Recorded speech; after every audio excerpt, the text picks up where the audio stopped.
Answelica stood next to the child in a ferocious, protective pose. Brother Edik had one leg swung over the gate and one leg still on the ground. "Please," he said to the goat. Answelica looked at him, and then she turned and looked at the child, and then she looked back at him.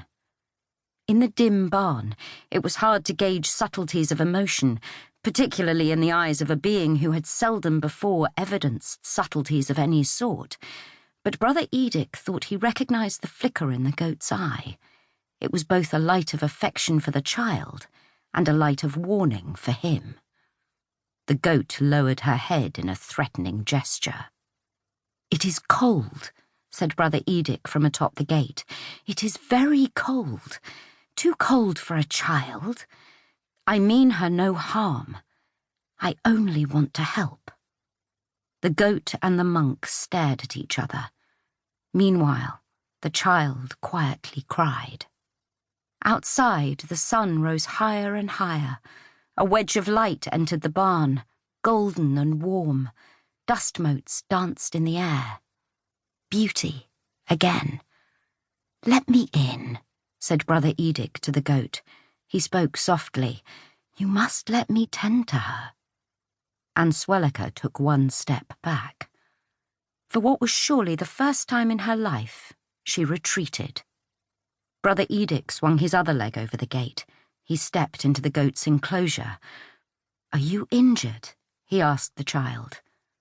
She was young, not more than 10 years old, although it was impossible to tell for certain, dirt and blood encrusted as she was. The girl did not answer him. "What is your name?" asked Brother Edik. Tears continued to roll down her cheeks, clearing a path through the dirt. Brother Edik took a step toward her.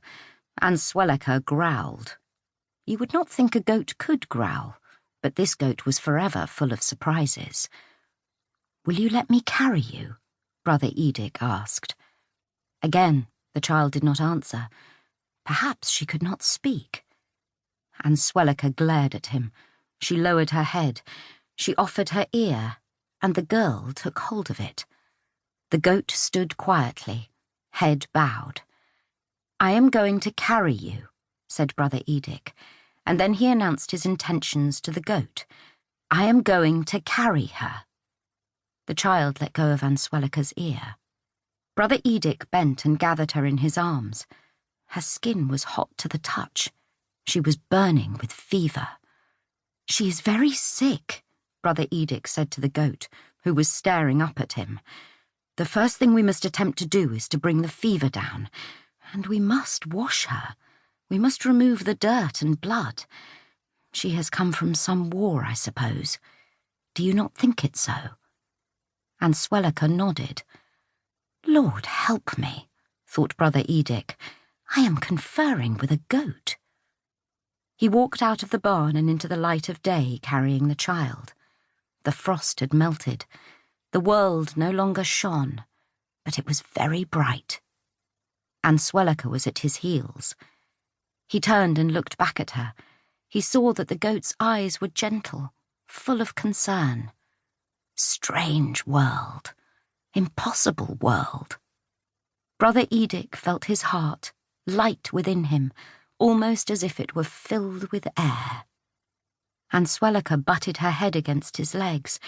It was not a warning, but a request. "Go faster. Please hurry. Tend to the child." Oh, this strange world. The sun was warm on Brother Edik's face. This impossible world.